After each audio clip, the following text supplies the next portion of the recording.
So, hello, my name's Elizabeth Kavanagh and I'm Head of HR and Research and Innovation from Treglown, and welcome to today's South West Region event. So the purpose of today's meeting is to talk about collaboration and also to talk about a set of case studies which evidence what's happening in BIM world, and Jim Mason's going to be presenting that second session. So, first of all, the invitation to you about talking about collaboration is just to say, actually, I think we all hear quite a lot of kind of chat about how construction industry is not quite as we want it right now. That be about right? Okay, so my invitation to you is, if it's not as we want it, then it's down to us, isn't it? Down to us to do something a little bit different that means we get the industry that we think we deserve. And I think that that's a lot about collaboration. So today I'm going to talk to you about a project I've been working on with my group Behaviours for Collaboration. We're a partner to the BIM task force, so we're a kind of recognised group who've been doing a research project looking to specify what we mean by collaboration. When we say collaboration, what do we mean I should be doing, literally, in behavioural terms?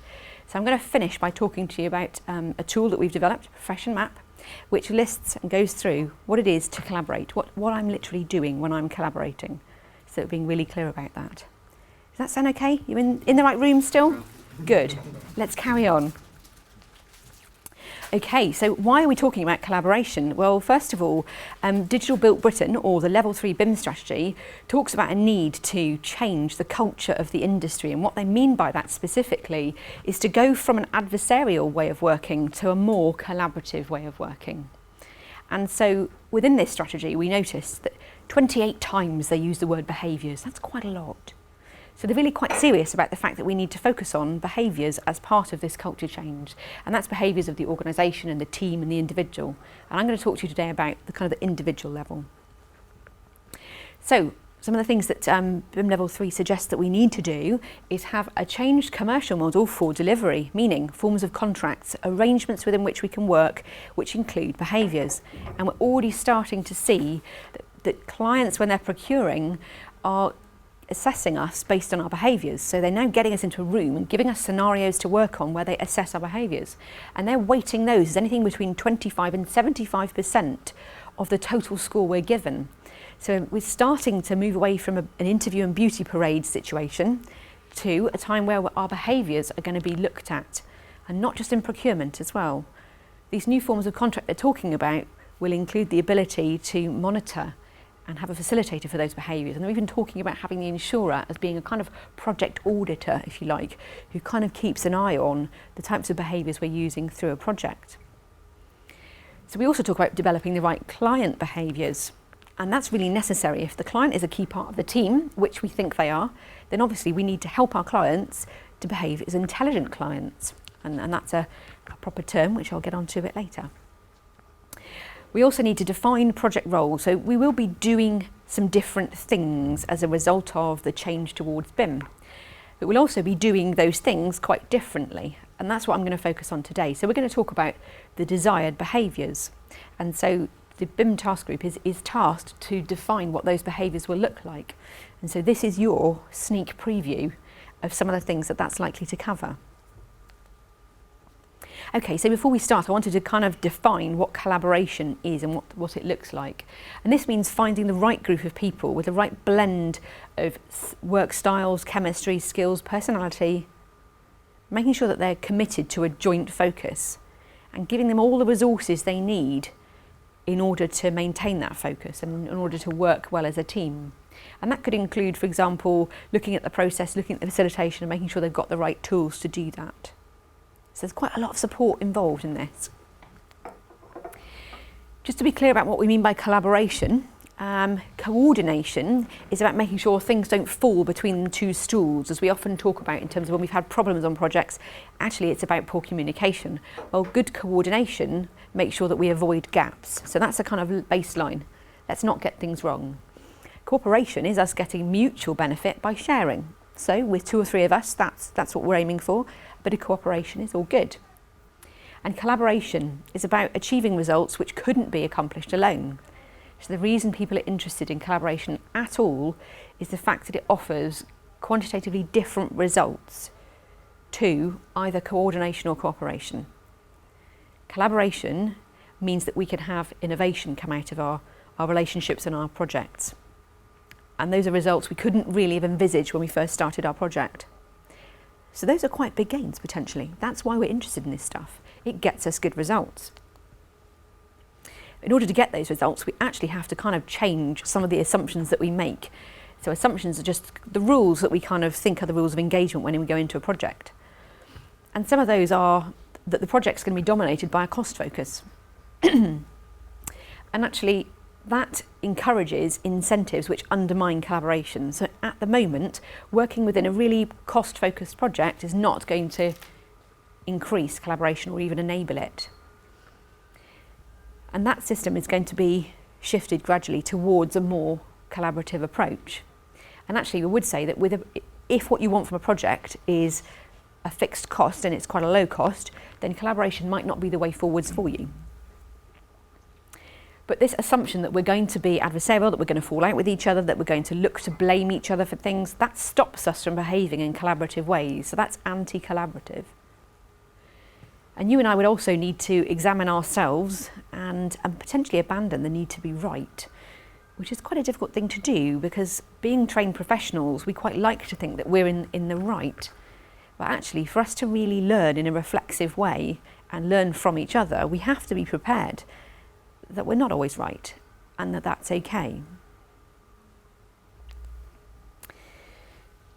Some other changed assumptions are that when we are working in an adversarial way, we tend to hoard knowledge. So hold on to it, not share it necessarily at the appropriate intervals. Whereas actually, when we're looking at it in a sort of collaborative way, so thinking about level 3 BIM, actually the new kind of way of having power is to share knowledge, because the more that you give out and share that knowledge, the more that people are going to share and reciprocate with you. And that's quite a different way of thinking. Another changed assumption is the fact that we are quite sort of task focused at the moment. We do like a good process workflow and etc., which is fine. But what we need to focus on here is relationships, looking at client relationships, user relationships, and working on those as well. So we're not just developing a product, a building, we're actually developing a relationship and a set of relationships, and we maintain those past this building and into the next and the next contract. So we need to think past those short-term goals and the task focus. So just be really clear about what I mean by behaviours. First of all, we have the first level, which is having knowledge about a subject. So for instance, when I'm learning to drive, I do my theory test and I pass a theory test which says I have the knowledge about how to drive my car. I have the knowledge about how to drive and take a right turn appropriately. Okay, so I can think that one through. But it doesn't mean I've actually done it. What I also need is a skill. A skill will be using my mirrors, using my proprioception and working out how to turn right in a safe manner. And so I do that through having my driving test and demonstrating I can do it. So skill is applied knowledge.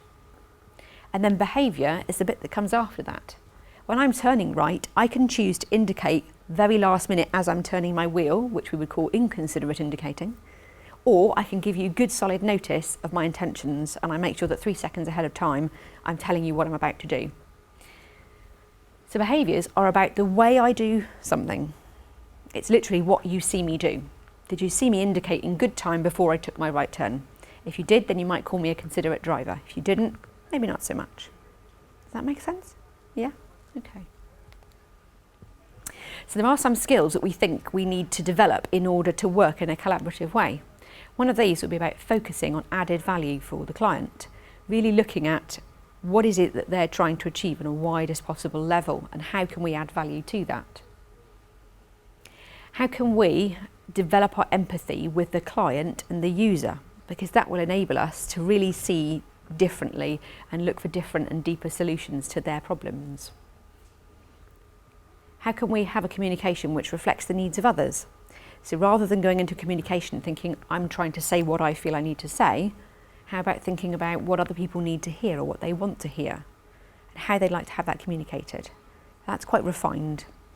You think about the communication side, and that means working also on our negotiation and influencing skills in order to have a collaborative approach to other consultants. Okay, but I need to be a bit more specific with you about what I mean by a collaborative approach in behavioural terms. So I shall whiz through that quickly. Myself and a team called Behaviours of Collaboration, a couple of members of the group in this room, have undertaken a research project to uncover what is it that makes a collaborative project. First of all, I came to this and I started looking at it because I thought I would need to do this in my role as head of HR of an architect's practice. I need to know what collaboration might look like. And I googled collaboration for construction and I didn't find an awful lot. So, out of frustration, I undertook a research project looking across sectors to find out what's happening when we're collaborating. And I looked within emergency services and healthcare and other areas and found all of the information that we could about people who are evidencing good, strong collaboration. And we did a bit of meta-analysis and picked out the 10 factors that are in place when we're collaborating. And here's what they are. So we're talking then about having trust and building respect within the team. Making sure that we're working across silos and that we're behaving as T-shaped people. I will explain what that means. Working in a really open way and focusing on our communications. Looking and focusing on common goals and being open to and adapting to new ways of working. And also focusing on our leadership and our interpersonal skills, because that's pretty critical in getting things done. I'll go through each of these in turn. Do ask me questions as we go through. As you might have imagined, this need to build trust is the thing that comes up most often, and this is absolutely critical. And this is something we can't build into a contract. We can't write into a contract that we will trust each other. The thing that which generates trust is when you and I experience each other living up to our commitments, doing what we say we will do. And that creates trust. So that's by meeting promises and delivering performance. That's according to the British Standards Institution. But collaboration isn't always nice. So we tend to think of collaboration as being a little bit fluffy, a little bit pleasant. It's not all roses. Collaboration is actually difficult because we will come into situations of conflict. And actually the mark of a collaboration is that you can come into that conflict and move through it. That conflict is helpful and it helps us to come up with different solutions and better solutions. So it's something to be worked through. And that means actually working on that trust quite a lot. We also need to demonstrate a mutual respect for each other. And we know that in healthcare settings, they're actually quite good about this, which I was heartened to know, because when you go to an operating table, you want to know that the healthcare professionals looking after you are going to demonstrate respect for each other and have a sense of what each other are good at. And to bring about the desired culture change, we need role models who demonstrate this respect. So my invitation to you is, you know, that in jokes that we have in the construction sector where virtually day one of our education, we learn to despise all other disciplines and make jokes about them. And I'm going to say that's kind of not okay. We need to quit bitching because it's not helpful. It doesn't bring people closer to us and it doesn't help those relationships. So we need role models, and we need to be those role models maybe in demonstrating really good behaviour and really good respect for other professions. We also need to transcend silos. So what we're aiming to do through education and through professional development and etc. is to make sure that people, they're not just reinforced by others from the same discipline, that they've got really good solid experience and empathy of people from a variety of disciplines so that they can work with them really well. Because it's really tempting to stick with people of your own ilk when you're networking, when you're doing other things, because that reinforces your own perceptions of the world. But actually, we need to work harder at having empathy with a variety of professions. This will enable us to integrate using BIM-enabled tools. I did say I'd explain what a T-shaped professional looks like. Has anyone heard of that? No? Oh, there's a couple who have. Okay, well, T-shaped professionals, you'll be pleased to know, is not about doing yoga poses, although you're welcome to do that if you wish. So a T-shaped professional is someone who has good skills in terms of their technical discipline. So in my case, that would be HR. So I have some technical skills in some knowledge and skills regarding employment law and employee relations and training and development, etc. So that's my vertical axis of my T. And the horizontal axis of my T is my ability to problem solve, be creative, communicate, in other words, to interact with others and to take those technical skills and make them work in a team setting. So what we're looking for is to develop as T-shaped professionals so that we can work across boundaries. Okay. We also need to share openly. So trying to help each other and doing this in a really open way. We need to make sure that people are used to this and they see other companies as partners. So rather than, as we said, hoarding knowledge, we're actually looking for opportunities to share with others. And there is some good evidence of this working within alliancing and partnering arrangements where you can benefit each other massively because you believe it's worth your while. So whilst it might be uncomfortable initially, it's actually something that few of us act in silos. Most of us work with others anyway. This is something we need to kind of build on. And then communication across boundaries. We know that this can be really difficult and there's some barriers that we face, for example, jargon or contrasting approaches to a problem, because we tend to be schooled first degree level at this is the set of problems that we deal with and this is our broad approach to this set of problems. Well, actually, when we're working in a multidisciplinary setting, which we are, we need to be able to take other people's views and ask them for their approaches and use those. We also need leaders who can talk about a contrasting set of values, because if we have different priorities and if things are more or less important to us in different professions, we need someone who unites us, and so that requires a good bit of strong leadership in that team environment. We also need really clear commitment to shared goals. So that means making sure that this philosophy of collaborative practice is really in place and we have a really clear stated aim that's long term and that binds us all together so that we do get over the problems that occur in a project and we're committed to doing that. We also, all of us, need to be used to new ways of working. So that's not just having new working practices, but it's actually using those in a different way. For example, there's a lot of new workflows and processes that come out as a result of BIM, but one of the things that's to be encouraged is actually the blurring of some boundaries. For example, when we're looking at a BIM model, that's an open and shared platform for information.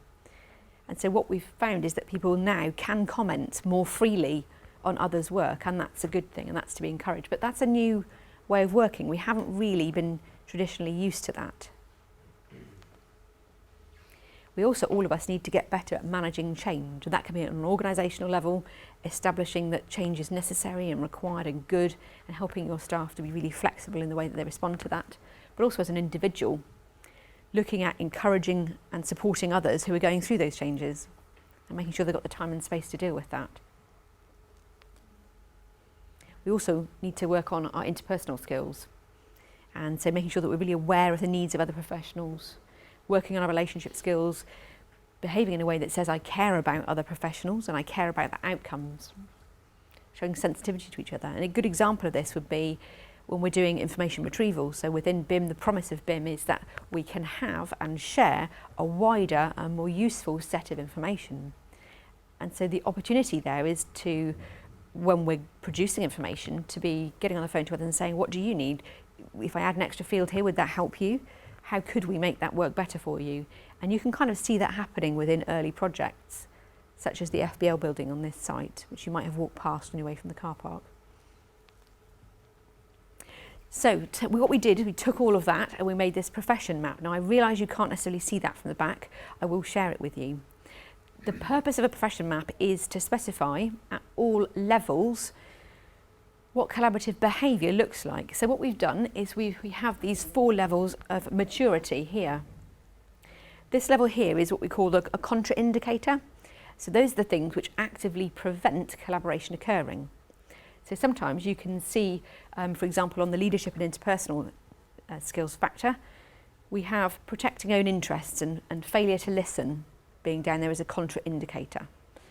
So a contraindicator would mean what you would do with that is you would flag that to somebody within a team environment and say that's a barrier to us making progress, that's a barrier to us collaborating. And you'd involve the team leader in that. And then what we've done is broken down the levels of maturity. So it's not necessary to be the world's best collaborator from day one. What you're looking to do is to develop your collaboration. And the way we see this being used is very much as a development tool. It could also be used for assessment in procurement. What we've then done is, rather than look at this on a silo basis, so here's what the architect needs to do, here's what the structural engineer needs to do, because by its very nature we're encouraging collaboration, we've split it down into project contributor, project leader, group leader, organisation, and then industry or subject leader. So requiring different things from different people depending on your role. And so to give you an example of what that might look like, within openness and communications factor, we're talking about things at project contributor level, like sharing goals rather than individual goals. So I'm focusing on shared goals, not just on my task and what I've got to get done. I'm open to shared project goals, and I support others to embrace new ways of working. So that can be some reasonably straightforward, kind of manageable stuff. When you get to organisation leader level, you want to be talking about someone who's deploying openness mechanisms, for example, the project bank account, integrated project insurance, etc. Volunteers ideas and is enthusiastic of others' contributions. So someone who's actually setting the tone and encouraging others a lot more.